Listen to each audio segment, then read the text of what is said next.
Congratulations, you have found the Lambcast, the official podcast of the large association of movie blogs, also known as the Lamb. The Lamb is the largest collective of online movie blogs and podcasts with 2,000 members and counting. Every week on the Lambcast, various members of the Lamb community get together to talk about our favorite subject, movies. So bookmark the Lamb and follow us on social media. Be sure to join us each week to hear a lively discussion of films and movie-related talk from our members. Join the flock at largeassmovieblogs.com. Is death a problem and not the solution? Unhappy with eternity? Having difficulty adjusting? Beetlejuice, Beetlejuice, Beetlejuice! Your bioexorcist will be arriving soon. Hello everyone and welcome to the Lambcast. This is episode 746 and I'm your host Richard Kirkham. It took 36 years for the 1988 comedy horror mashup Beetlejuice to get a sequel. But it's only taken 36 hours for that sequel to become the biggest opening for a Tim Burton film ever. Box office talk, however, is cheap, and we're here to do a post-mortem on the dead characters of this legacy sequel. And I'm not doing it alone. Emily Slade from Why This Film returns to the show after appearances at shopping center openings and autograph sessions. Welcome back, Emily. Thank you. Thank you for having me. Next, she's seen The Exorcist about 167 times and claims it keeps getting funnier every single time she sees it. Rachel Wagner from Rachel's Reviews. Yes, I am here, ready to go. And finally, that thing from my nightmare, The Vern from Cinema Recall. Thank you, Richard. Yes, I hope I have fun nightmares for you. All right, just fun galore there. Hello, everyone. Thank you for having me on. As a new film, we'll observe the usual decorum of remaining spoiler-free for the first part of the show, but when we tear down the spoiler wall, everything will be open for discussion. Now, I want you three kids to know this is a safe space, okay? Feel free to express yourself. Don't be afraid. I sense an enabler here, but we'll get to that. Emily, let's start with you. Generally, what did you think of the new Beetlejuice Beetlejuice? I really wish you hadn't started with me because I am so sorry to say that it didn't do it for me. Okay. It really didn't. I had an interesting relationship with the first movie in that I didn't really understand it as a kid. I don't think I would watch it as like a fantasy lover, but I would always just be like, okay. And then I rewatched it as an adult and I was like, oh, I get it. Oh, this is fantastic. It's endearing and charming and genius. And I was so excited and I kept hearing nothing but good things. And then I watched it on Friday night and I tried so hard, but it was bad. Not satisfied, not worth the 36 years of waiting? No. Rachel, did you feel differently, or are you a Beetlejuice fan? It's interesting because I've been a contrarian a lot this summer. So it's kind of interesting that this is one that I actually enjoyed. I admit that it has lots of problems, so I can completely understand why Emily and others would not enjoy it, especially the story. It has issues, but I thought that it made me laugh enough.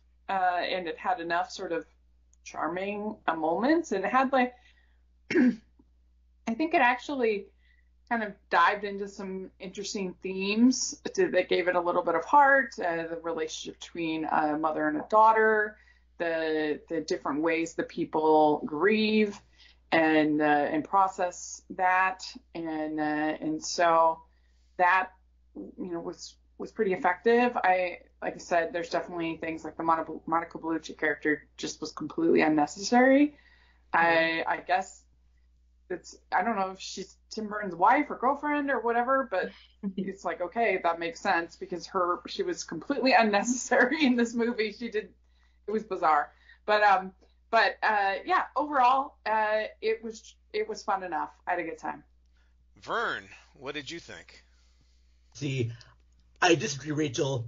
I think Monica Bellucci is great in everything, and I love her role in this. She was probably my favorite part in this movie. of the new characters. I loved her more. I want more of her and less of Jen Ortega. I love Jen Ortega, but I did not care for her character so much in this. See, I got this weird sort of like history with Beetlejuice because I do remember seeing the first one in theaters. I saw it the same weekend as I saw Police Academy 5. Now, I was excited to see Police Academy 5 when I was a young kid. And Beetlejuice was a movie that I saw in the marquees. It looked fun, but I did not think it was going to be as good as Police Academy 5 at that age.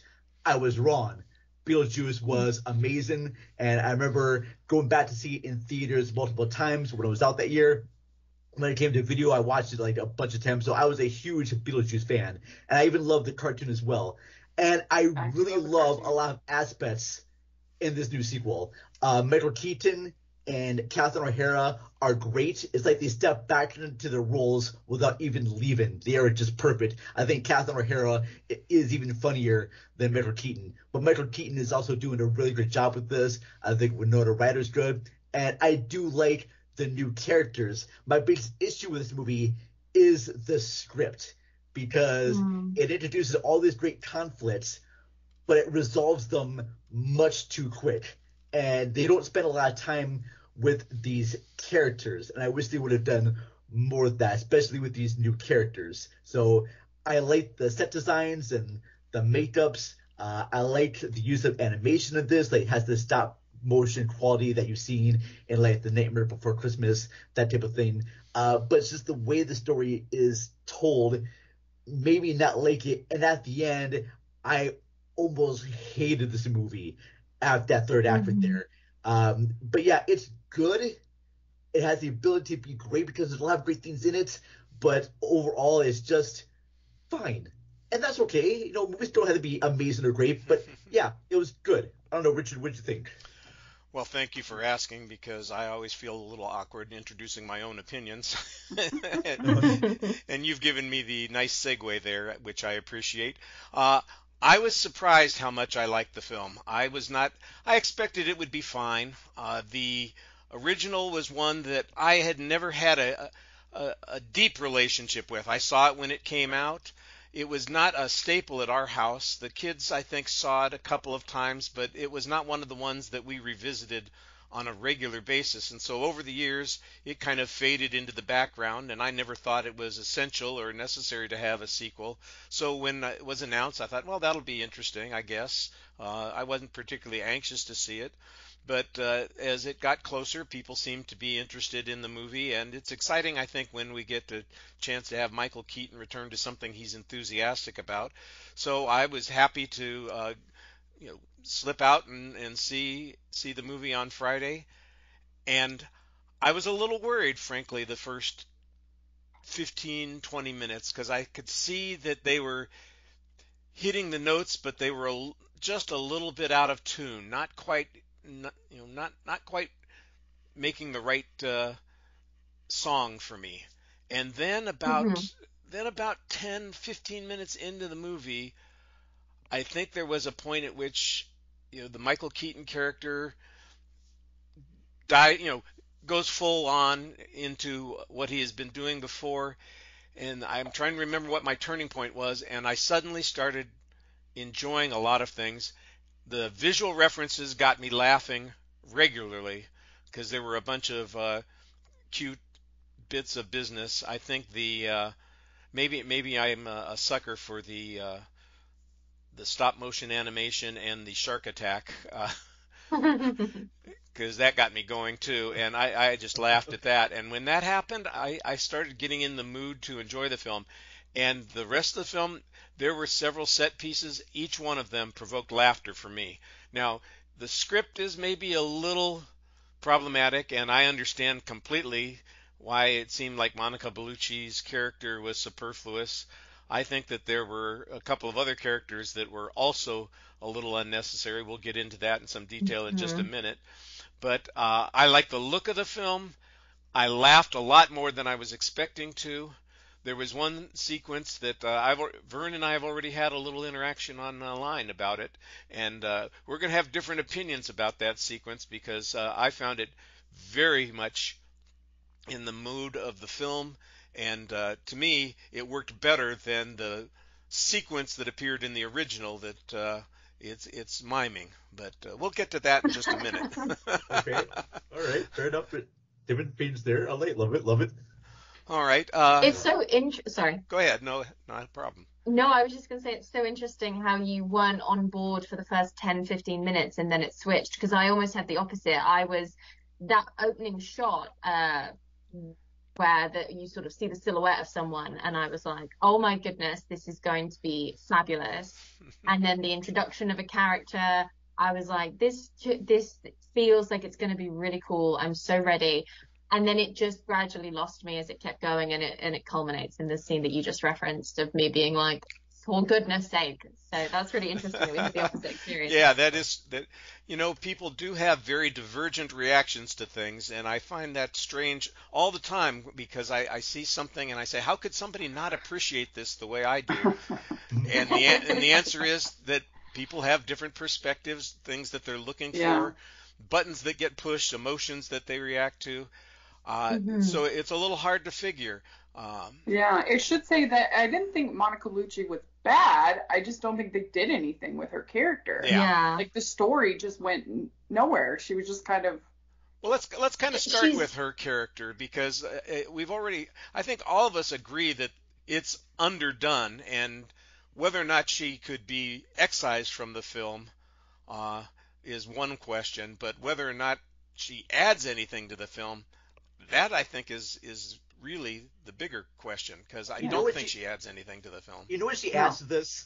Here's what she adds, folks, all right? She adds a whole new Halloween costume for that is the first thing I thought when I saw her. That Halloween costume was great. And I love the introduction to that character. I was just putting her body together with the song Tragedy being played. And I even love Beetlejuice's backstory to how they met. And the movie just switches to an art house foreign film for several minutes, where you had to read subtitles for good 5 minutes of the movie. And I love that. It switches to black and white, and it's all done in Swedish, almost like a Ingmar Bergman film. And I love that they put that element into this big blockbuster movie. So I love that. I can see why I don't think she's important, because she just wants revenge, and that's all she wants. She wants nothing more than that. She's the soul sucker. And I really wish they did spend more time on her. And I do not like the ending of how they were able to solve the problem with her, because it's just done and over much too quickly. I wish they would have had more scenes of her, but when she's around, I found to be great and just a lot of fun. And I think she's beautiful. I mean, God, the girl's like 59 years old and looks like amazing. So, yeah. Yeah, I think it's interesting, isn't it? This is a common thing that people have said, where it feels like 9 people had an idea for this movie, and then they all pitched in like 10 minutes worth, and then they just sort of went with everyone's idea. And so what should have happened, in my opinion, is that we either should have gone all in on Monica Bellucci. Sorry if I've not said her name properly. We should have gone all in on Monica, and we didn't at all, not even a little bit. But also, and don't get me wrong, I thought the introduction to her character was absolutely phenomenal. I was so excited. I was like, who is this? Why are they like that? How has this become to be? And then you find out in like 2 seconds, and I was like, oh, that was underwhelming. And then it continues to be underwhelming.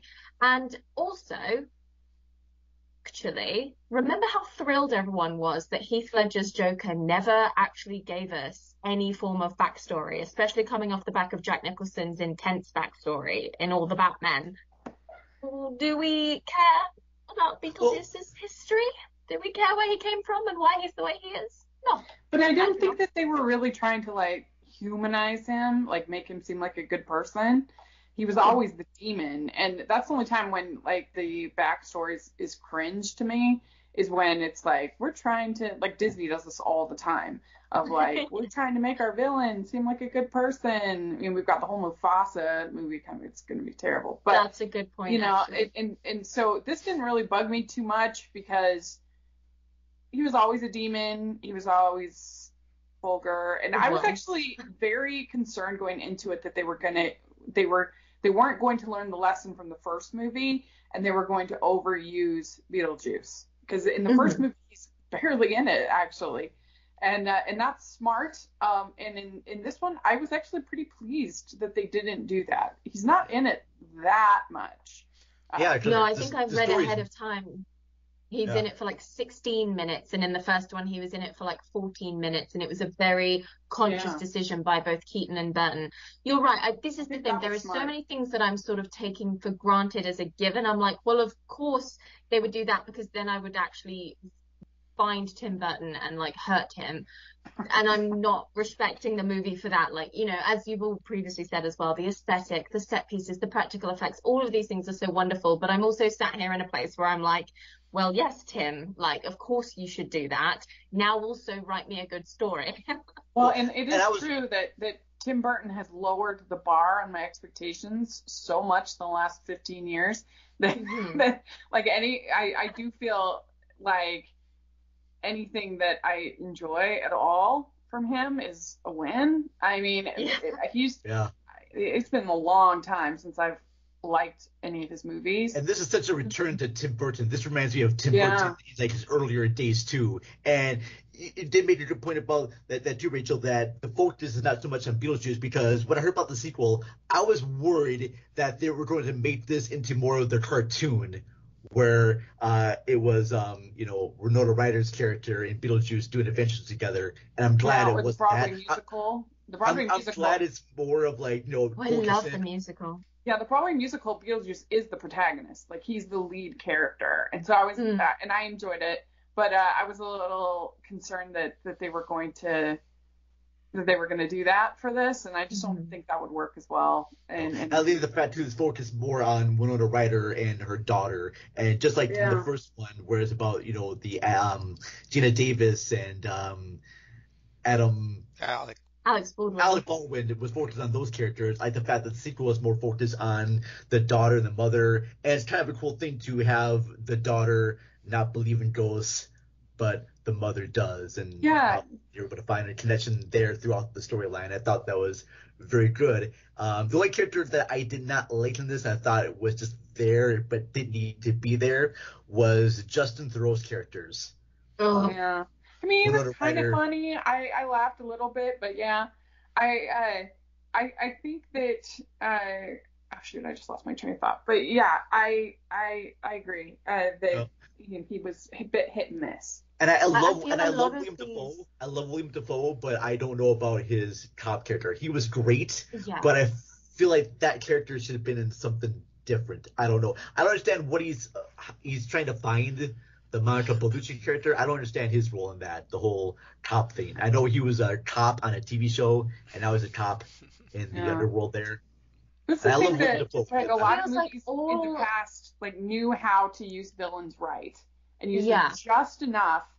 Like if you think of something like 101 Dalmatians, Cruella really isn't in that movie that much. The puppies are with Jasper and Horace for most of the movie, and then she just comes in and makes this impact. And that's similar, I think, with Beetlejuice, with the original Beetlejuice. Like he's talked about a lot, he's mentioned a lot, he works, but you just can't, especially when a character is that like vulgar and kind of gross. You just need just enough to like get that thing. And in the first one, he's used as a last resort. Everybody is trying to avoid him and not use him. And in this one, they didn't quite do it. Like, I completely agree with you. They didn't heroize him. He didn't become the protagonist. But it felt very close, near the end especially, that actually he was becoming the hero of the story. Because he kind of is. He kind of does save the day. I hope that's not a spoiler. I'm really sorry if it is. No, that's fine. But he and all of these other characters just literally seem to have been written in, and all of these wonderful character actors are doing all of these really fun things and having a wonderful time, and I would never want to take that away from anyone.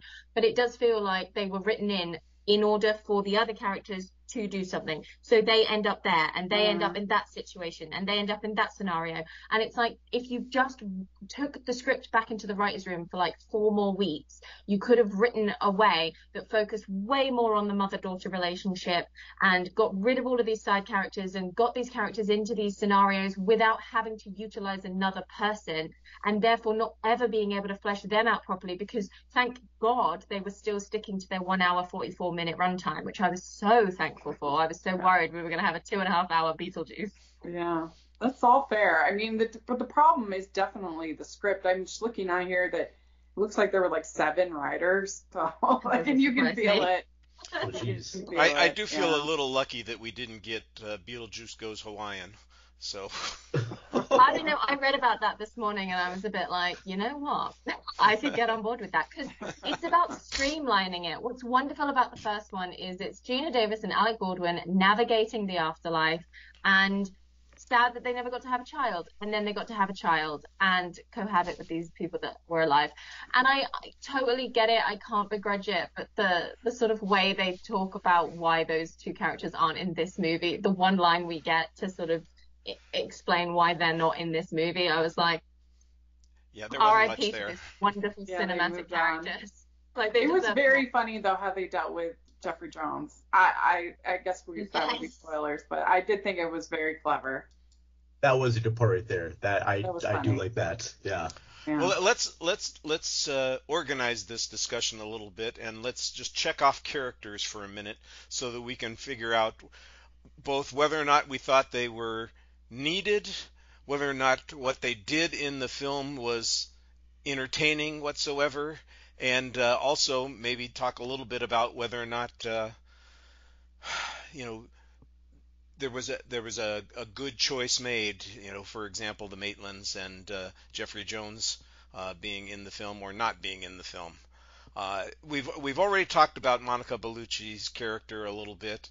And so I think everybody seems to have a consensus here that doesn't go very far in making this an interesting story, and she seems less than necessary. It seems like it's a side trip rather than the main point, even though it starts pretty early that's going to be, she's going to be the boogeyman to the boogeyman.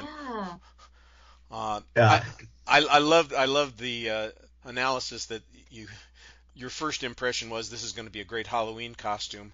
When somebody said that just a few minutes ago, I thought immediately, I would like to be the guy who works at the Halloween store who just puts a staple gun in a plastic bag and hangs it up there.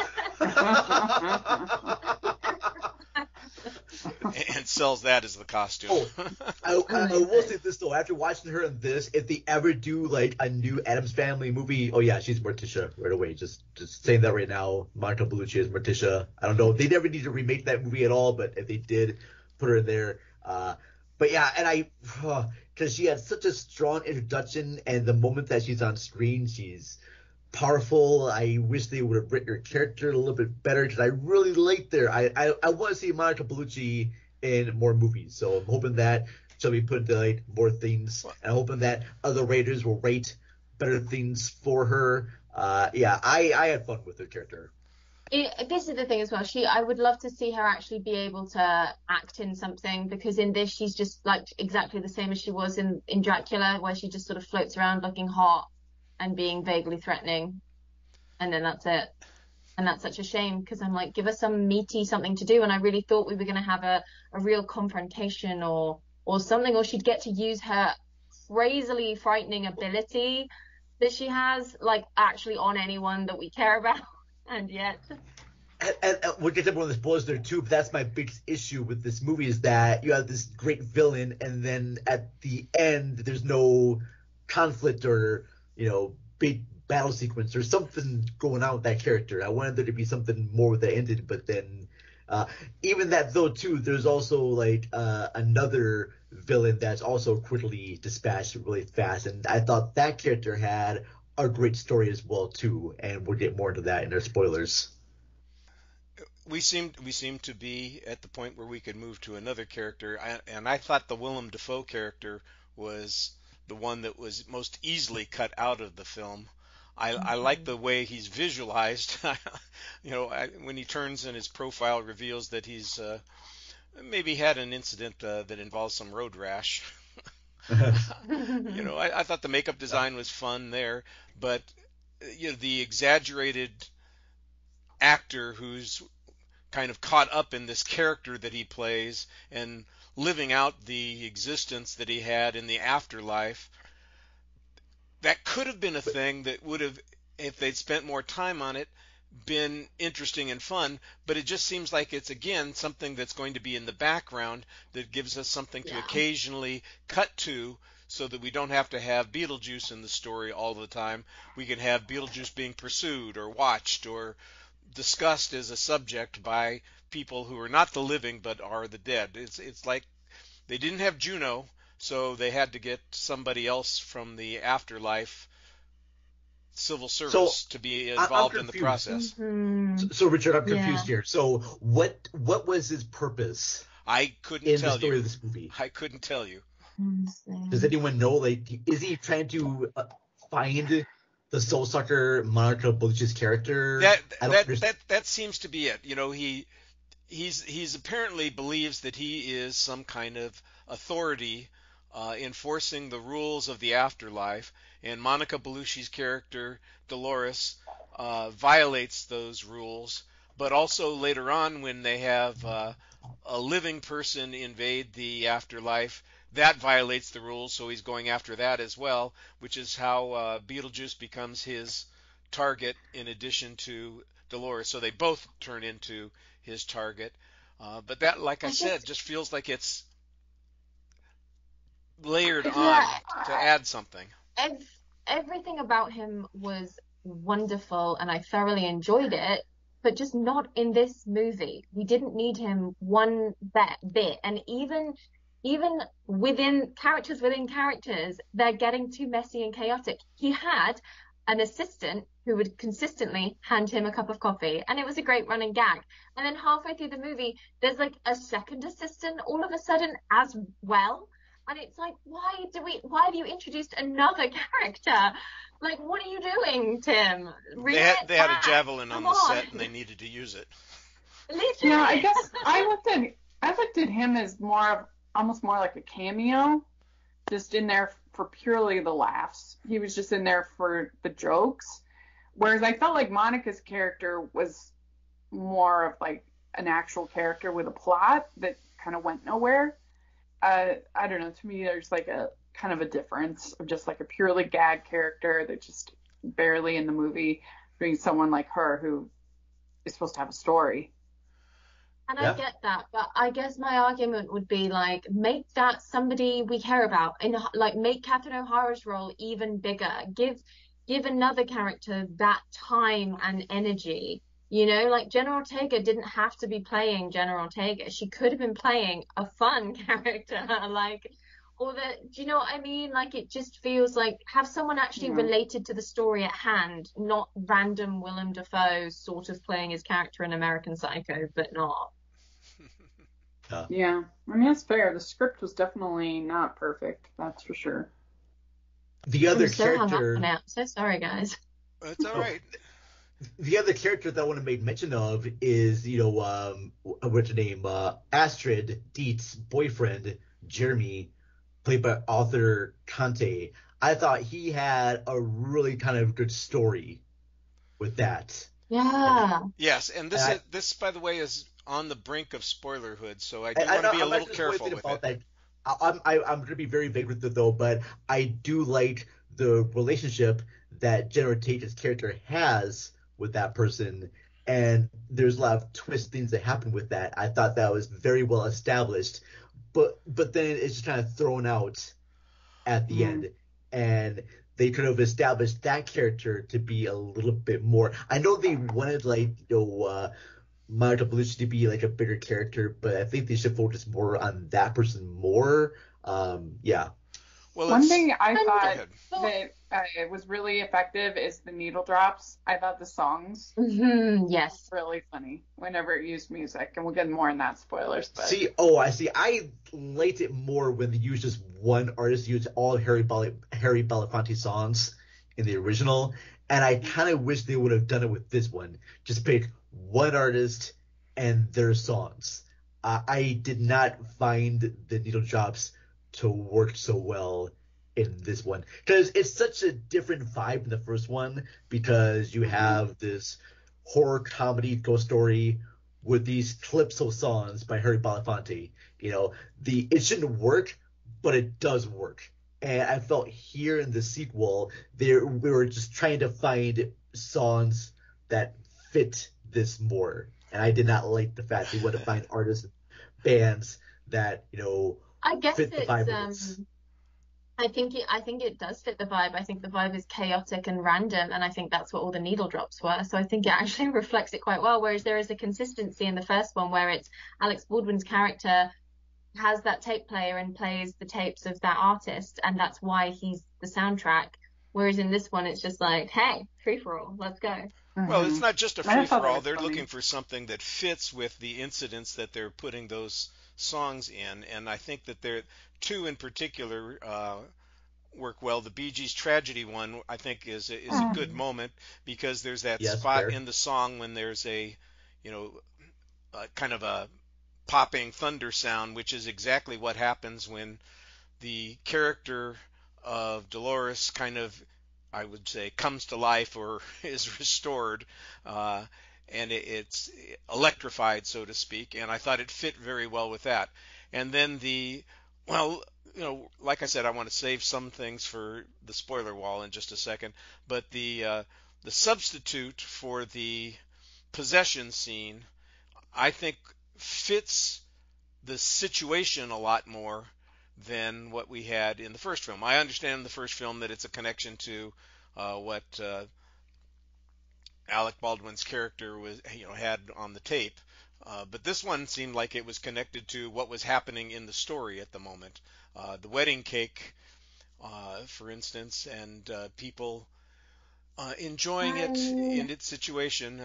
Like I said, I disagree. We'll I think the first one fit the plot a lot better than the second one fits the plot, personally. Well, yeah, I laughed. Oh, it was really funny. Yeah, well, let's tell people right now, the spoiler wall is coming down, folks. Coming down, folks. We've tried to be as vague as possible up to this point so as not to step on any of your enjoyment of the film if you decide to see it. If you're going to see the movie and you don't want to have anything spoiled for you, stop now, come back and listen to the show later after you see the movie. If you've already seen the movie, you're safe because we're going to be talking about these things that you already know.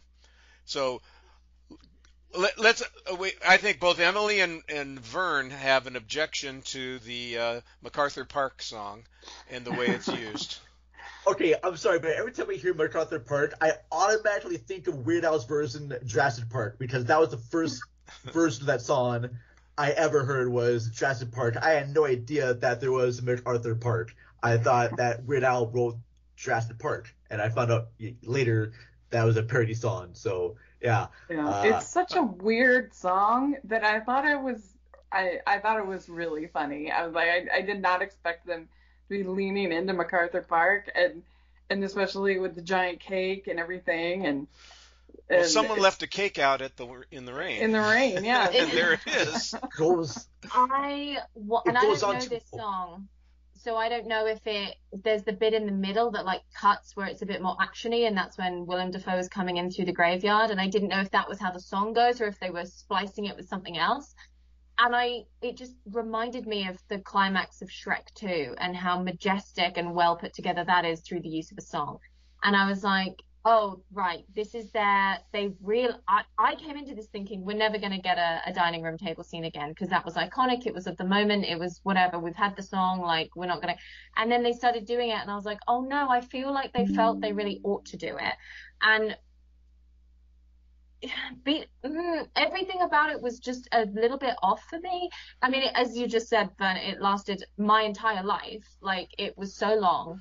Yeah. And I wanted so bad to find the fun in it, and I don't know why I was just so miserable that day that I was like, it's just not working. It goes on too long. The fact that Beetlejuice is lip syncing didn't work for me because I was like, and no one's doing as good a job. In the first one, everyone is doing such a wonderful bit of comic acting where they're lip syncing, but not right. They don't want to be lip syncing, and it's so a clever bit of comedic acting and physical comedy. And in this, everyone was sort of half-assing it, and everyone seemed like thrilled to have the opportunity. Vern Gorman's there getting the opportunity to do this. Why? Why is his character here doing this? Like, I don't care, dude. Get out of here. Like, Yeah. and it was, the set was so big that we would having to keep coming in on these characters, but you could still see like the empty church behind them, and it just didn't have the same pizzazz and set and wonder of a set piece as it would in the first one. And I don't want to keep comparing it to the first one, but it wanted to be compared to the first one so badly. It wanted to be the first one, but times 3. Because it wanted to do it. Look, everyone's getting involved this time, and everyone was having fun, except me, apparently. That scene with the first one was so iconic that I imagine producers are like, look, we gotta do a scene like that in this one. We gotta have something where people are singing to an older song, but it's gotta be a song that people know about, but have it be very rare and obscure that people gotta look it up. And the way that the characters are lip syncing with each other just didn't fit well, and I thought it just went on longer than it did. Like the original Deo song from Beetlejuice is not long. They don't play the whole entire song. It's not maybe like about 2 minutes or so, and I felt this one they tried to make it much more of an elaborate music number. It reminded me of like I was watching Mamma Mia. I'd agree with that. It was a little too long. Let's give Rachel and myself a chance to retort. Sorry. Rachel, you felt it was a little too long. I'm going to go the opposite direction. I like the fact that they leaned into it and used the whole damn MacArthur Park, which is a long song. Insanely long. It is incredibly odd in the visuals that it evokes, but for some reason it has worked for 50 plus years, 60 plus years, because this is a 1960 song. That's Richard Harris who does the original version of this, and it's Dumbledore. They used to say that They used to say that it's a bathroom song. The DJs would put it on if they need to go. Yeah, it gives you the chance to go and use the John, because it's a nice long song. But they lean into it, and they do something for every moment. Overall, I thought it was a funny gag. It made me laugh, and in the end, like, I can totally admit to all of the script problems that we're talking about, and all of the other, that it was trying to ape the original and everything. I can admit to all of that, but if I'm laughing, that's the most important thing in a comedy. If I'm laughing, and that's its job. Like, I don't watch like Monty Python for the great plot. Like, I'm laughing, and so. It was probably somewhat helped by low expectations, but I still overall just thought it was funny enough to enjoy. I guess my biggest problem with the whole church sequence is not just the song, it's just the way that certain villains are destroyed. I think that's it. I wanted it to be the climactic action sequence, and if they'd have used that entire song to deal with all of the loose plot ends and it all came together. But they didn't, and they didn't even really have a vision on what, like, they float up, they come down, everybody's frozen around the cake. Like, there wasn't, if it was a big choreographed number, I'd have been on board a bit more, but it just all felt a bit half-assed. This is the moment where Monica Bellucci's character comes in, and you think that she's going to add something more, and we're going to find out maybe more about her character, her issues with Beetlejuice, and there's supposed to be some sort of like conflict or confrontation between those two characters. But nope, Sandworm just grabs her right away, and she's disposed of really fast. Same issue I have, I'm going back on this a little bit more, the Jeremy character, played by Arthur Conte, his relationship with Astrid was very good. They don't believe in ghosts, or he believes in ghosts, but she doesn't. And I thought that was very cool. And he also is a ghost. We found out later on that he's a ghost, and that's pretty cool. And now she's starting to believe her mom more and more. And the way that character changes and now is using Jennifer Tate's character to get stuck in limbo so that he can take her soul and be part of the living, I thought that was very good, and they established him as being the villain. And I think the screenwriters probably should have picked just one of these characters to be the villain, either the Monica Bellucci character or this other Jimmy character. They should have been like the main villains. And I just did not like the fact that he's disposed of much too fast in this one. And even the way he's disposed of, again, I wouldn't have called myself a big Beetlejuice fan. I really wouldn't. And yet I'm watching this movie like, oh, I'm sorry. So like hell exists now. I thought there was just the afterlife and then the like otherworld where you were exorcised and your soul was trapped forever and everybody else just sort of like moseyed around for a bit. But now we understand that the Maitlands have moved on because of a loophole, which indicates heaven. And then this guy literally is dragged to hell, like fiery hell. Yeah. So I don't know, just the lore for me was a bit like, oh, I thought it was cool that the afterlife was just a waiting room. Now there's hell. Okay, cool. A bit underwhelming, but all right. Also, and this is so unfair, and again, it comes back to script, and I really wish I could like shut up because I do appreciate so much of this movie, but the script is such a big thing for me. I myself am strange and unusual was such a revelation to every weird little goth girl out there, and so relatable and so fun and endearing, and everybody was like, oh, I'm seen. Like Winona Ryder was the offbeat brat pack. She was there for all the little weirdos out there. Jenna Ortega is saying that she's read Crime and Punishment 3 times and goes as Mary Curie for Halloween.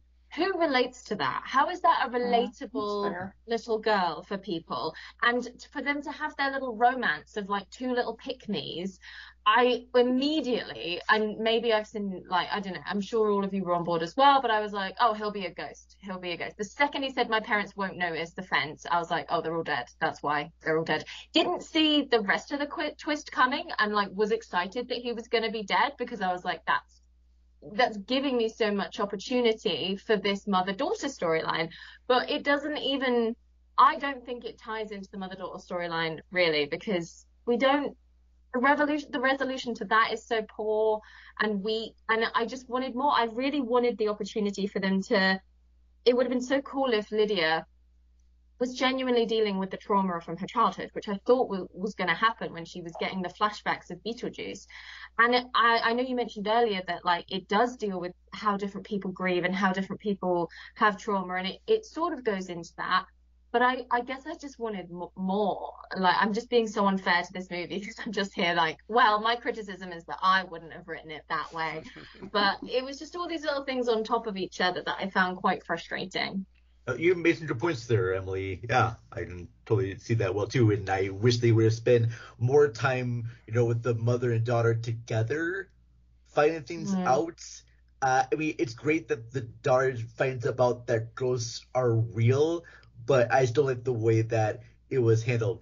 I like the fact that the Jimmy character, he's the one that killed his parents, and I did not expect that to happen. I thought he just died and became a ghost, and his other parents were ghosts too because of an accident. And he's established as being like this guy that can, take on 2 fully grown people. And I figured, and he's really kind of intelligent about how he was able to like convince this girl to, trade his soul with him, and he can become back to the real world. And I just wanted there to be more of a conflict. I thought him and Monica Bellucci would have teamed up some way to help each other out. There could have been some elements there that could have been fun to have. So there's just a lot of things that, I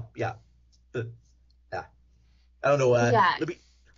What do you think about this, Rachel? About that character of Jenna Ortega's boyfriend? Do you think he works or doesn't work? I thought that was serviceable. What I thought was more interesting was I liked the fact that they developed this sort of relationship between Delia and Lydia that in reality kind of they had become friends, over the years, and I thought that was pretty good. And I guess I like the fact too that it is kind of funny that Lydia and Delia became friends because Lydia became like a success on her talk show and she started making money, and that's how they became more friends. Or I thought that was funny. Yeah, and I guess as far as like them introducing hell and heaven, I always felt like this afterlife of this movie was always a waiting room. It was always the in-between. I never got the feeling that this was it. Oh, okay. But maybe that was just me. Well, no, I think you're right, because the whole location seemed to be the waiting room in the afterlife, and everybody seemed to have some connection to that process. Handbook for the newly dead, waiting your turn to get your questions answered. The whole thing with Juno and Beetlejuice in the first place was really all, it's about the bureaucracy of being dead, and not necessarily that those are the endpoints. And I suspect that somehow that's the rationalization for the absence of the Maitlands, that they moved on. That they went. The whole reason that he wants to marry her is that so he could be grounded on Earth. Because he's sort of stuck in this like limbo where he's sort of been banished from the realm. But he wants to come back to Earth. But it's not a case of like moving on. It's like he's got I always understood it to be like a different punishment to the rest, that he can't be in the underworld.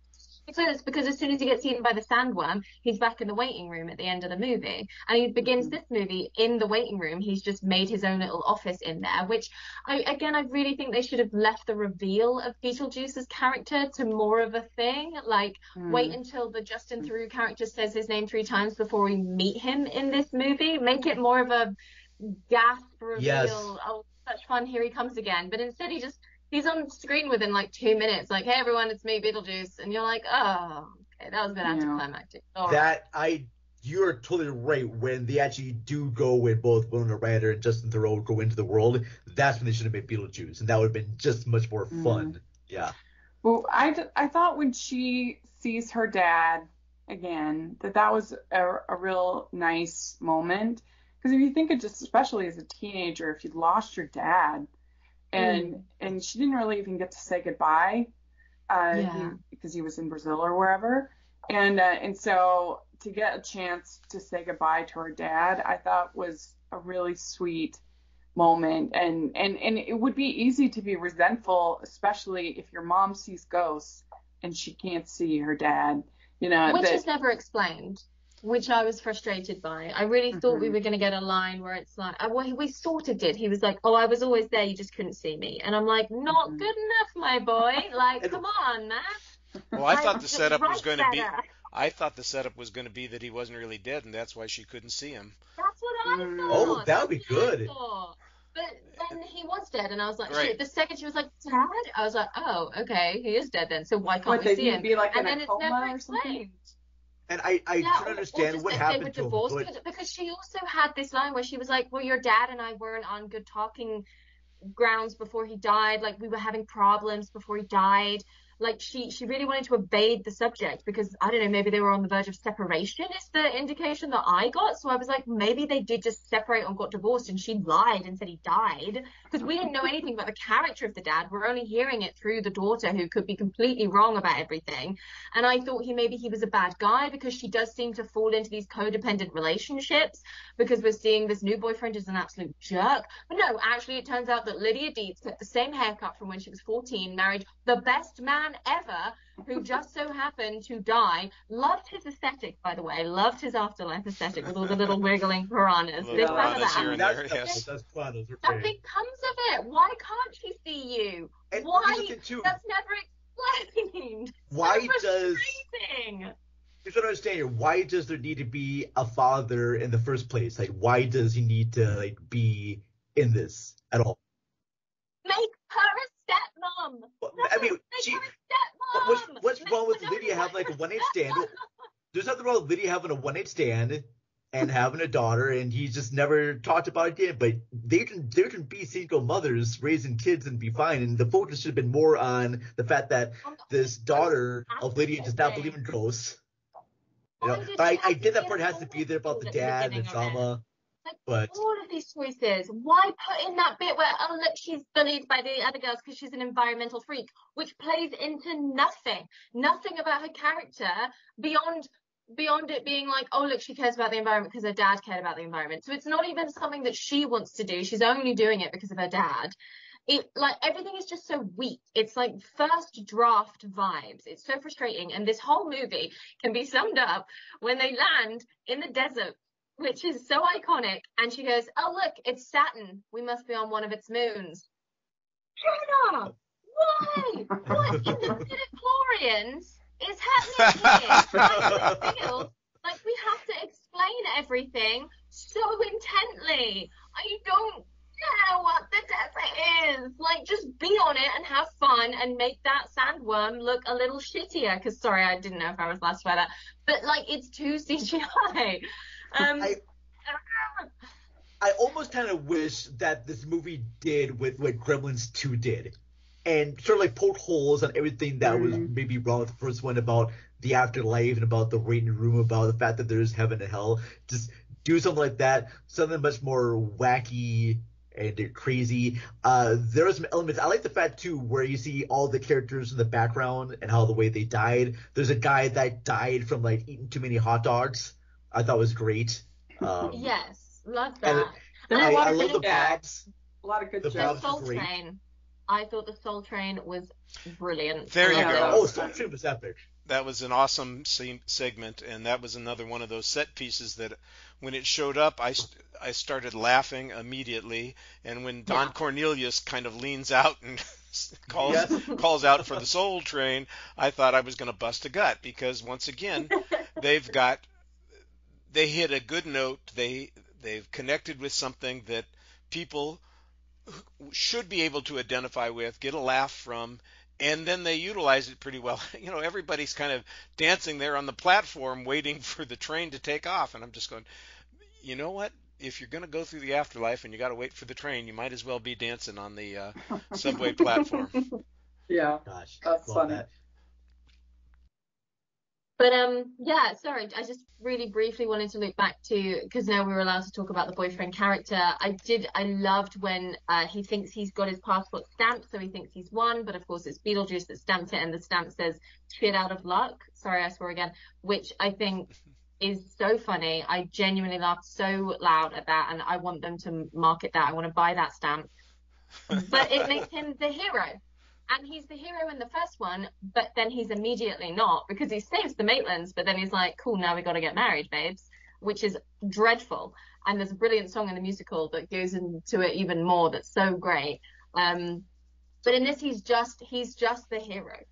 Like he just, because Lydia's so like, yeah, fine, I'm totally on board now. It's all consensual, so you're just the hero of the story now, which is a bit of a shame. So, one question for you. Do you think this movie sets it up for a third one? Oh, 100%. With the ending right there where, like, Lydia keeps waking up and she's, like, with Beetlejuice and she has a kid and doesn't, or the daughter has a kid. Either what we just saw was an entire dream sequence, or Lydia had no character development or progressed in any way over the course of that hour and 44 minutes, which, again, why would you do that? Why would you not let my character develop? Yeah, the whole thing with like Astrid giving, birth to a kid that is Beetlejuice makes me think about other things that it's giving me like Halloween 6 vibes, and I don't want to have that right now. So it's just very awkward and weird with having a kid that looks like Beetlejuice and that character. Yeah, I know this movie did a lot of money, and I'm pretty sure there's gonna be a third one because now everything has to be a franchise now. Like, and it just irritates me too that. I feel like I'm hating on this movie, and I'm not, because there's a lot of this movie that I really, really enjoy. I love the set pieces. I love the comedy. I love Catherine O'Hara very good in this. I wish she was used more. I love the scenes of her and Winona Ryder together. I love Catherine O'Hara and Winona Ryder in this together more than I like Winona Ryder and Jenna Ortega in this more. I think there's enough in this movie to like that it's disappointing. That's what makes it disappointing, because they get so close.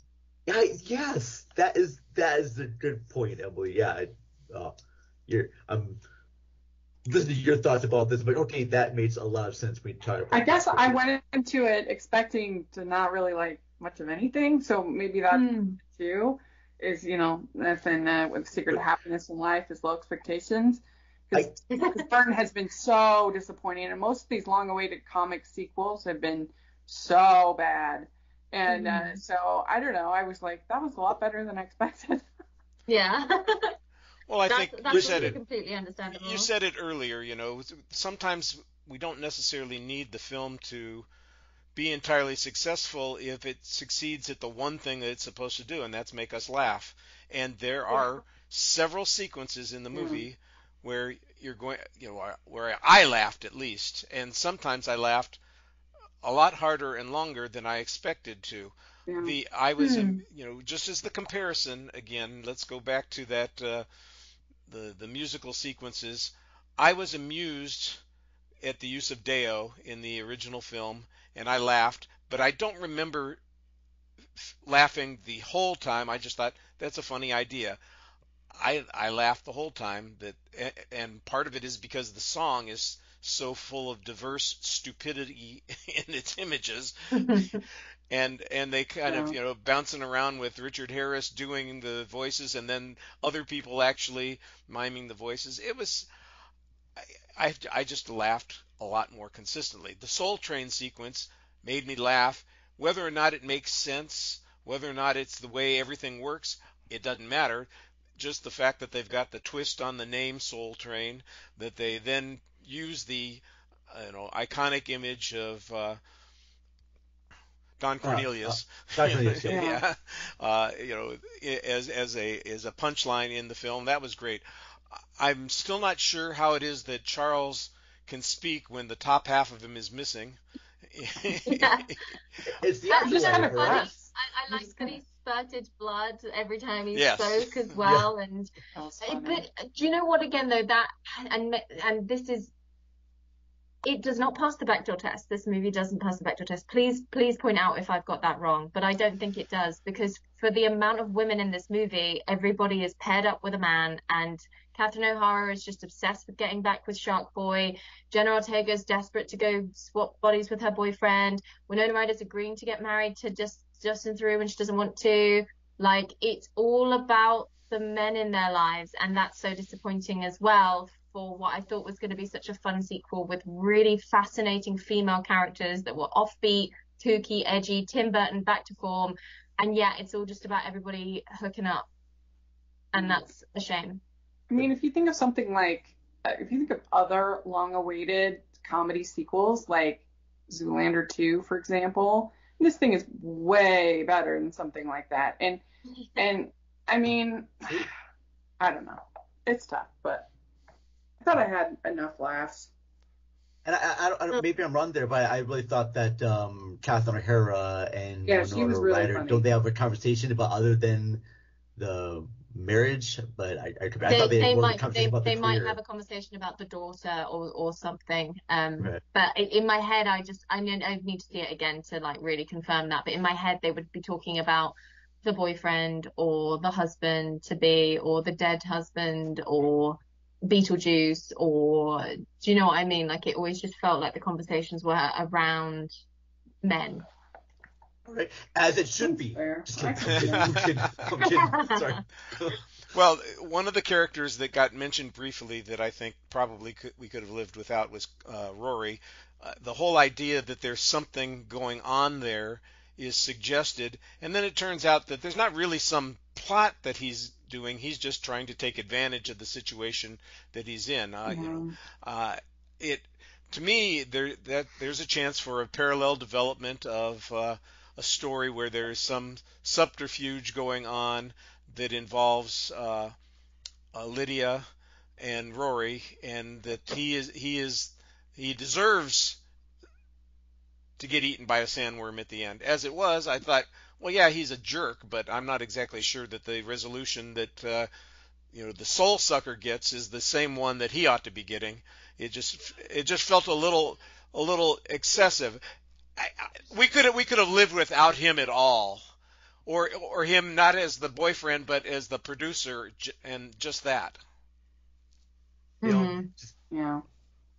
The stepdad that tries to reconnect with the daughter because it seems like he has a lot more things in common, and he found out later on that he didn't believe in ghosts at all, and he was just trying to use that element to boost up ratings. He could have been a fun bad guy if they would have amped his character up a little bit more.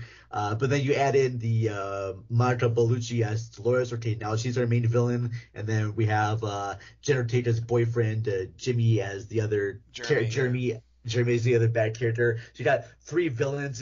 It's doing the whole like Spider-Man 3 thing where there's just way too many villains. Yeah.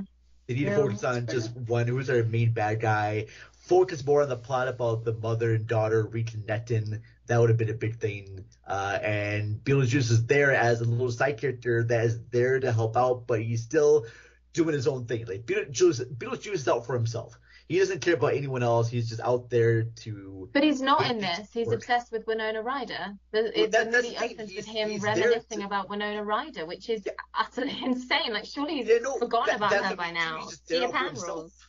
You know, he doesn't care about Winona Ryder at all. He's just there to get married so that he can become free. You know, he is not the good guy. He may do good things, but that doesn't necessarily make him to be the good guy. And the movie wants you to think he's the good guy because he's going to sell mugs and T-shirts. Yeah. And I imagine too they'll put out another cartoon show of this. I imagine maybe they'll make the musical into the 3rd one. I don't know. Maybe. Which I have no idea what the story is. I'm sorry. It's just so obvious that there needs to be a 3rd one because you have to have Beetlejuice. Oh, yeah. I know. I hope they almost go in a completely different direction where we just have either Beetlejuice in Hawaii or Beetlejuice with a bunch of completely other characters, like completely. And it would be funny if they had like Beetlejuice, like. He's now like a head demon, and he's like teaching there's like a school of demons or something. You know, like something totally different would be pretty fun. That would be so wonderful. And then you could have Willem Dafoe's police character, Monica's Dolores character. You could have all of these characters as like demons that are being taught. And Dina, now that she's dead, she could be the art teacher. Oh my gosh! Like Xavier's School for Demons, but run by Beetlejuice. That would be fantastic. And then you could just employ all of the most enjoyable actors working in Hollywood at the moment. You know, John Hamm could come in as a teacher. Like people that it is so funny you mentioned John Hamm because that's exactly what I thought about.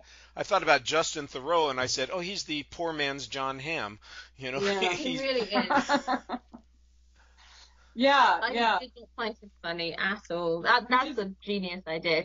Copyright that immediately. Well, I think we we need to submit this show to Warner Brothers and say, look, if you're looking for a writer's room, we've already got one here, and we can put this together for you, and probably a lot faster than the 36 years it took you to get this second one going. And let's work on that because Michael Keaton ain't getting any younger. He's 73 years old. I was going to say, and he really did bring back the energy of Beetlejuice, but it was very clearly Beetlejuice 36 years on, and I really don't want to come for him because he is a highlight of this film. Of course he is. He has to be.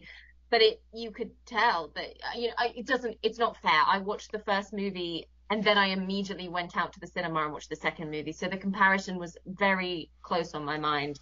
Mm-hmm. But you can see that he's 36 years older because of course he is. Yes. But the energy just isn't quite as zazzy. Because it can't be. Poor guy. Yeah. Well, everyone, too, with the filmmakers do a good job to capture the energy because I did get a chance to see the original in theaters like a week before this one. And you can tell that Tim Burton is getting back into his form. And it's clear that everyone that made this movie is just having a really great time making it. And that is infectious. And I do love watching their joy on screen. It just felt a little bit too fast. Yeah, I'm going to need to give it a second chance. Like, you've really made me think about things a bit more, and maybe if I'm not taking it too seriously. I don't think I was taking it too seriously, but really giving it a chance. If it came on TV, I think I would sit down and watch it. Sure. Is this going to have the same legacy as a sequel like Shrek 2? I don't think so. The first one's already pretty cult. And this that's true. I mean, Shrek 2 is an all-timer. I mean, that's a very good sequel. So it's not on that level, but I think it's a lot better than a lot of other comedy sequels. Especially legacy sequels that took forever to come out. Usually those does are a very so good job. bad. It's clear that they love the material. There may be issues I had with how certain characters are established, but that's okay. It's still like a fun movie. Oh, and my absolute highlight is Danny DeVito. I'm sorry. Now we're in spoiler territory. Yes. We're allowed to reveal that it was Danny DeVito. I saw his silhouette and I was like, I was on. That was fun. I was with somebody watching this movie and I went, "Is that Danny DeVito?" And then he turned around and I went, "Danny DeVito!" And immediately I was like, "This is going to be a fantastic movie."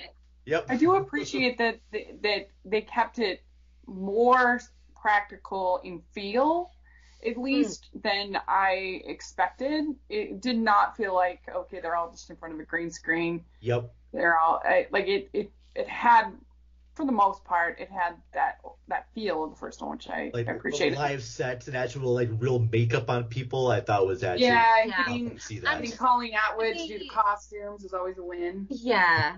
And to be fair to it, and again in the costumes, Winona Ryder wears this costume that's very reminiscent of her girls' school boarding school outfit from that she wears at the end of the first one, which initially I kind of resented because I was like, I'll have some imagination, let her grow up. But then it's like, well, did she ever grow up? Because she's stuck in this trauma cycle, having had the Beetlejuice issue in her childhood. Is there a case where she hasn't properly grown up? But why am I having to get that through symbolism through her costume rather than that being the plot? That feels like a shame and a missed opportunity. But then is that too serious a scenario to go into with this sequel? I don't know. But one thing I did respect as well is that it, other than the big lip sync scene at the end, it did at least try and do its own thing. It really tried to pave its own way, and the references that we got from the first movie. I didn't like the choir song at the funeral, but I guess I'm just a buzzkill. But like her, that did not need to be in there her at all. statue, her like sculpture is outside the school. Just tiny little nods. There was no big like to camera like, hey, we've all seen the first movie, right? Remember this? It didn't feel. It so easily could have done that. It could have done The Hobbit, and it didn't, and I respect it for that. Yeah, there wasn't that many like wink, wink. Yeah. All right. Well, it sounds like we had a mixed reaction, but the low bar helps the movie succeed for the most part, and gives people at least some hope that they might get something out of the film. We're going to take a quick break here and come back for our exit question of the week. But first, we're going to hear from a fellow Lamb Podcasting Network show. Why This Film Podcast looks back at the movies of your childhood. Join me, Emily Slade, each week as I step back in time to revisit the films that you grew up with. Maybe you haven't seen it for a while. Maybe you've watched it every day since you were 8. Maybe you totally forgot it existed. Whatever the movie, I'm here to go back with you through nostalgia untold and memories unnumbered. Together we'll ask, why this film? We're back, and it's time for our exit question of the week. Look, Tim Burton is a filmmaker that has a very distinctive style. It's been his style his whole career. He's made 20 films. I think every single one of them you could see something in it that immediately tips off that this is a Tim Burton film. And that's what prompted the exit question of the week. What filmmaker has a distinct technique or characteristic that tells you immediately that they are the creative force behind the film? And, of course, what are those tells that give it away? So I'm going to ask Rachel to start us off here. Who did you come up with? Who gives it away because of the way they tell their stories? Well, the first person that I immediately thought of was Wes Anderson. Yep. You immediately know the minute you're starting one of his films that you're in a Wes Anderson film. His sort of twee, indie, quirky sensibility. Also, the fact he uses this kind of the same troupe of actors over and over again. That Jason Schwartzman and Tilda Swinton and Bill Murray, people like that, is also kind of a tell. And you just know immediately the harshness of the lighting usually in one of his movies is usually pretty strong. Things like that. It's always his colors too that make you think about Wes That's Anderson. what I was thinking. Is the color any one palette. of like animated movies or live action, it's the colors that always. And he has a lot of shots that are just like one shot, and it's usually the camera like panning left and right. Yeah, even when he's even when he's not doing stop motion, it looks like he's using miniatures and just there's a handcrafted sensibility to what he's doing. Yep. And good elements in like set designs in Wes Anderson movie. Yeah. Mm-hmm. Good one. Vern, did you have a different one in mind, or was Wes Anderson yours as well? No, my pick is Gaspar Noé, Argentine filmmaker who I have to thank Monica Bellucci for introducing me to, because after I saw The Matrix Reloaded and her performance in that, I was like, who is this woman? I need to find more movies that she's in. And I went onto Netflix back when Netflix rented discs, and the movie Irreversible was the first thing recommended to me. And all I saw was a plot description, two men seek vengeance against a guy who attacked their girlfriend. That's all I got. And then the one comment from user said, makes Requiem for a Dream look like Sesame Street. Now, at the time, I was a huge Requiem for a Dream fan. I saw the movie before I went to bed for many, many nights. It was like comfort food to me. So I rented Irreversible, had no idea what had happened, and after I watched the movie, could not fall asleep for a week, because every time I tried to go to sleep, that image of that movie would flash in my head, and I'd just wake up.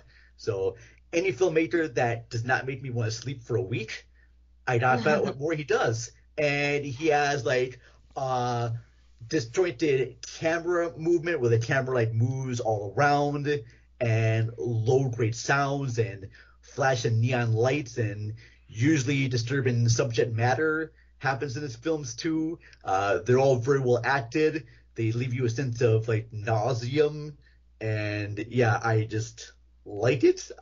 Climax is probably my favorite movie that he's done. It's still very hard to watch a lot of it, but yeah, just he's a director. He had one movie short where it's just nothing but like flashing lights for like 15 minutes of the runtime. So he made some movies that are legitimately uncomfortable to watch, but yet still very fascinating. And I love that about the guy, and yet I'm afraid to watch a lot of his movies, which is a weird thing of me, I know. But yeah, Gaspar Noé is my pick. Cool. That's an interesting one to come up with. Good deal. Yes. Emily? Emily, it's your turn.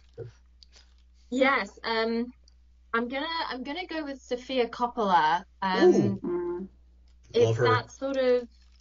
It can be summed up best by sort of saying who Emerald Fennell really wants to be, and that's a compliment. It's those sort of, you'll always have waif-like women in big expansive pastel spaces, very expensive richness like throughout, just very bright, airy aesthetic. And obviously that's not consistent through every single scene of every single one of her movies in a way that like Wes Anderson would be.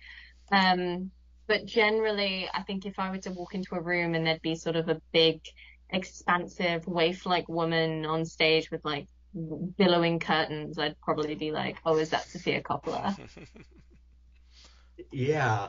And each of her movies, too, are very different, but you can tell it's definitely her style, from Lost in Translation to Marie Antoinette, which is my personal favorite. Sofia Coppola's movie is that one. Then she did like this gothic horror movie with The Beguiled that was good. Yeah, even like the Bling Ring, I thought it was a lot of fun how she tackles youth culture in that one as well. I even liked her Priscilla movie that she did. Yeah, but you can definitely tell she's supposed to have this book coming out, or maybe it's already out now, that goes into each of her films and how they're shot, and yeah, she's good. Yeah, she's a little hit and miss for me, but she does definitely have a distinctive style. Sure. Yes, I can recognize the style. Same thing with me. I'm a little indifferent to her style, but I think it is recognizable. I mean, she could have easily just, taken her daddy's coattails because she's Francis Ford Coppola's daughter and just rolled on that. But she decided to put her own style together. She had like a fashion line not too long ago. So yeah, good stuff. Does the fashion line give away the style? Is it all reflective of the kinds of things that she has in her movies? Sort of. Probably. Maybe. Probably. I don't know, because I don't follow fashion. I do all my shopping at Costco, I'm a Target guy, buddy.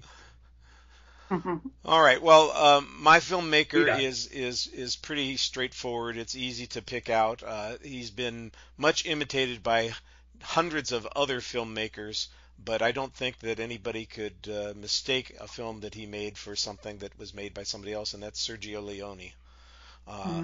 Leone has a way of mixing the music, close-ups, holding the shots for long periods of time, editing the film in such a way that it's very distinctive. There are 1,000 spaghetti westerns out there, but none of them feel like a Leone film except the Leone films. It's just there's something about them that is easy to pick out, and I appreciate it. We of course have Clint Eastwood as an iconic figure in 3 of them, and we have substitutes for him in Once Upon a Time in the West, and even when we get to Once Upon a Time in America, you've got similar kinds of characters that you could say, yep, these are not heroic figures, even though we might see them as being the people that we're rooting for. They are not necessarily good people to be rooting for. And once again, the visuals are nicely framed. The timing on them is really patient. And the mixture of the close-ups, I think, adding intensity to the scenes is something that you can pick out. And then, of course, Ennio Morricone shows up and puts the icing on the cake, making everything feel like it's definitely a Leone film.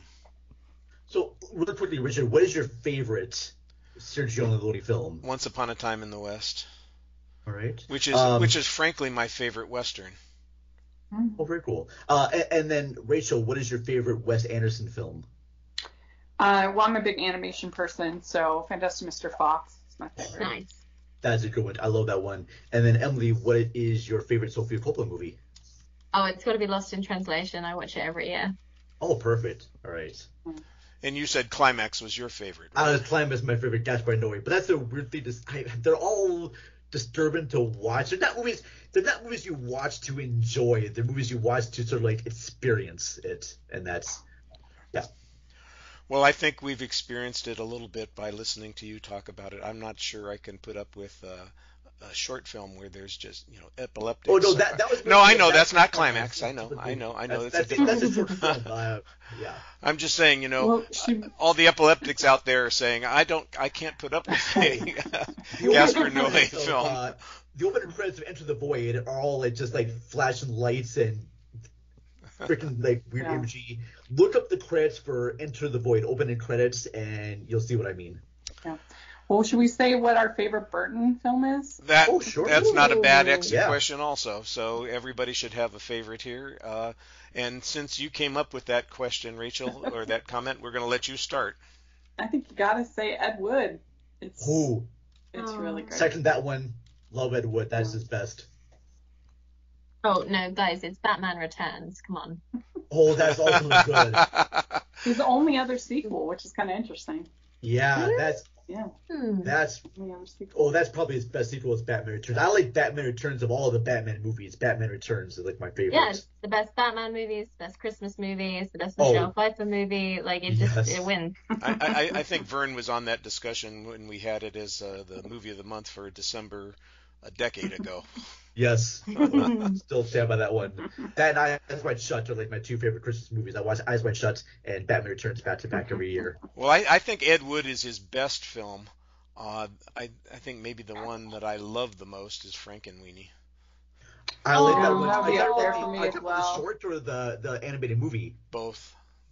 They're both really good. I also love Mars Attacks. Oh my goodness, yes. What did Asteroid City? I watched that yesterday, and that had the song from Mars Attacks in it. It's great. Does it? I don't think I see. I haven't seen Asteroid City in a while actually, so I should check that one out again. That's a fun one for Wes Anderson. But yeah, Pee-wee's Big Adventure, probably my other favorite thing he did. Really good. Yeah. But nobody is listing Dumbo. No, I've never seen Dumbo. Don't. I did find it an interesting. I feel like he tried to make some comment about Disney in Beetlejuice too, where the daughter of the real estate woman the sort of usual enemy in the Tim Burton movie, the blonde, happy, cheery person, was like, oh, they wanted to go as Disney princesses for Halloween or something, but we've settled on a fruit salad, and they made some sort of vague scathing comment about Disney, and Winona Ryder was like, oh, Jenna Ortega only went as Cinderella's dead mom for Halloween, and I didn't quite know what was happening. I was like, it's interesting that you said the word Disney in a Beetlejuice movie. It feels very out of, like when they said influences, I was like, oh, it's very jarring. I didn't know if he was trying to make a point, but I was like, Tim, you owe a lot to Disney. He still That does. is true. That's true. Oh. Well, I want to give everybody a chance to promote something that they think people would like to see or hear from them before we close the show. So, Rachel, what have you got that people might want to turn their eyes and ears to? Well, speaking of Disney, over on my YouTube channel, Rachel's Reviews, I'm doing Underrated Disney Month for September, so there's that going on. And then at Hallmark's podcast, they're bringing out this new Hallmark Plus service, and so we're going to be covering that a lot. And then Christmas will be here before you know it. I think the first Christmas movie is October 18th, so we're getting ready. We have all the previews and everything, so it's getting real busy in my life. So check out both those channels; they're a lot of fun. It's that time of year. Yes. Emily, how about you? You can find me over on Why This Film, where we look back on the movies of your childhood. I'm always looking for guests, so feel free to reach out if you want to come and relive a classic from when you were a kid. And me and Stephen are still working our way through the BCU, yes, the Barbie Cinematic Universe, over on In a Barbie World. We're going through all of the Barbie movies ever made from the 80s to the present day. Oh, I just barely So did. good. I just barely finished that. I'll have to send it to you. I just posted my own ranking of all the Please come on our podcast. of all the animated Please. films. Yeah, I totally will. Please come on. Yeah. There's over 40. People don't realize. I know. We're on like 36 at the moment. We've nearly caught up, but they've just announced another one. So we're like, oh well. Once again, the Lamb community comes together to cover the most important issues of the world, That's including the Barbie movies. Thank goodness. I'm all for it. They're I'm really all good, for you it. guys. Vern, how about you? I know that you were going to be taking a break. Well, okay, we do have an episode coming out next week. I have Liam and Wayne from In Film We Trust. We are going to be talking about The Lobster for our Yahoo for Yarko series that goes on.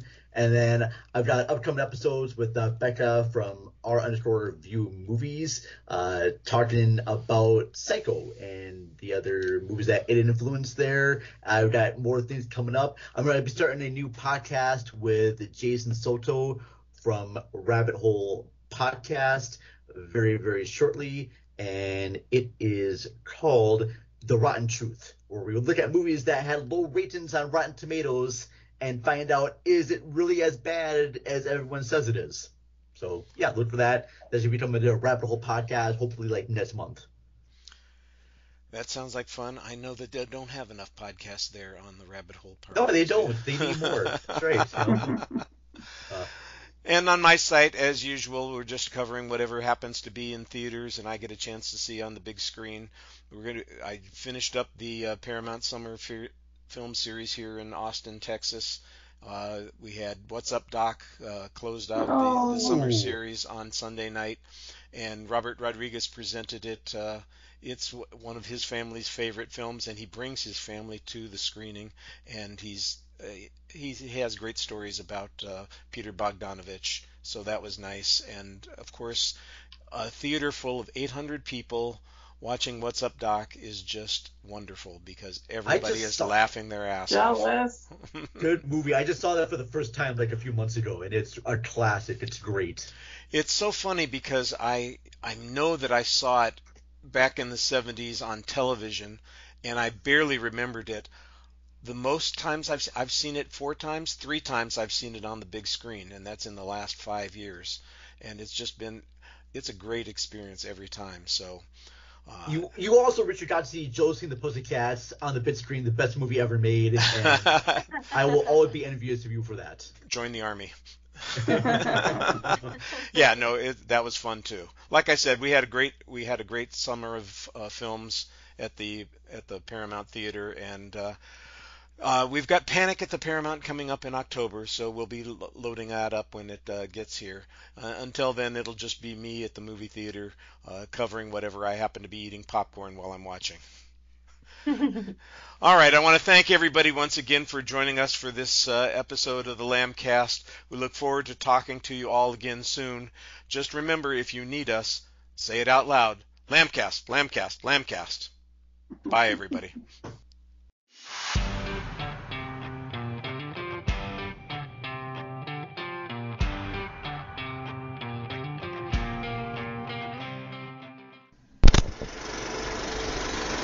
You've been listening to the Lambcast.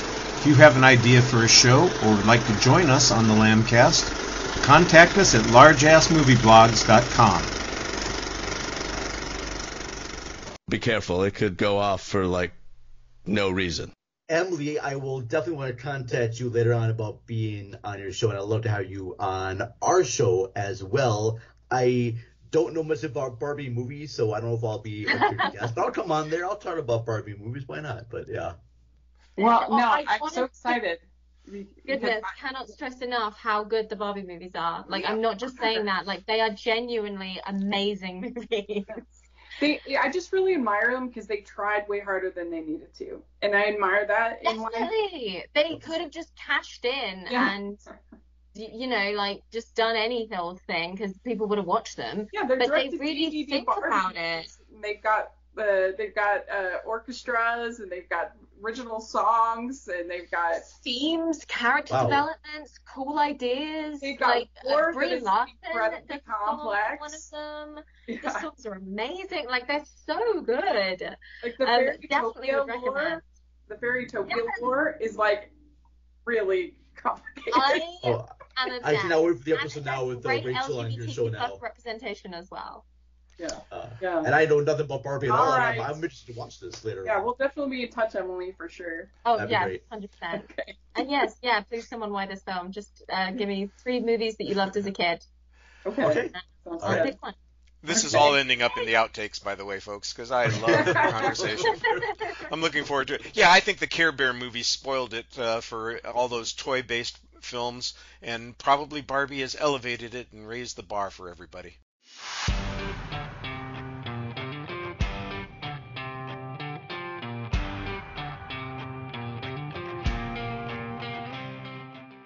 Find us on Facebook, just search for Lambcast, or on X, formerly Twitter, at Lambcast.